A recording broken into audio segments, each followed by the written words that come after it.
Late late late ఎప్పుడు లేటేనా బాబు? Late Srimannarayana. Sir? ఈ రోజు ఎందుకు లేట్ అయింది? నిజం చెప్పమంటారా అబద్ధం చెప్పమంటారా సార్? రెండూ చెప్పండి. లేదు సార్, ఒకటే చెప్తాను. మా పెద్దమ్మ చాలా సీరియస్ గా హాస్పిటల్లో ఉన్నారు, వెళ్ళి చూసొస్తున్నాను. పోయిందా? లేదు సార్, పోతుందని వెళ్ళాను, పోలేదని వచ్చేసాను. ఇప్పుడు ఎలా ఉంది? ఇప్పుడు బాగానే క్షేమంగా హాస్పిటల్లో ఉన్నారు. ఇదిగో మళ్ళీ అబద్ధం చెప్తున్నావు. క్షేమంగా ఉంటే హాస్పిటల్ ఎందుకు ఉంటుందయ్యా? అసలు నీకు పెద్ద అనేది ఉందా? లేదు సార్. మరి నాతో ఎందుకు అబద్ధం చెప్పావు? లేటుగా వచ్చానుగా, కారణం ఏదో చెప్పాలని. అబ్బాబ్బా, నీ సిన్సియారిటీ నిజాయితీతో నన్ను చంపేస్తున్నావయ్యా. అసలు నీ సర్వీస్ లో ఎప్పుడైనా టైంకి వచ్చావా? ఒకే ఒక్కసారి కరెక్ట్ టైంకి వచ్చాను సార్. ఆహా. నీ కరెక్ట్ టైంకి వచ్చాననే ఆనందంతో బ్యాంక్ మేనేజర్ నన్ను కౌగిలించుకుంటాడు అనుకున్నాను, ఆ. కానీ హార్ట్ అటాక్ వచ్చి పోయాడు సార్. అబ్బా, నువ్వు కరెక్ట్ టైంకి వస్తే బ్యాంక్ మేనేజర్ పోయాడా? అవును సార్, ఆ తర్వాతే మీరు వచ్చారు. అబ్బా. అప్పటి నుంచి సెంటిమెంట్ గా లేట్ గా రావడం మొదలు పెట్టాను సార్.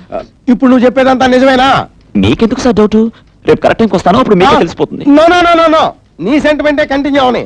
నేను ఇక్కడ బ్యాంక్ మేనేజర్ గా ఉన్నంత కాలం నువ్వు వేరే రోజు కరెక్ట్ టైంకి రావడానికి వీల్లేదు. వీల్లేదంటే వీల్లేదు. You go. నా సూట్ కేసు ఇస్తాను. గో. Thank you sir.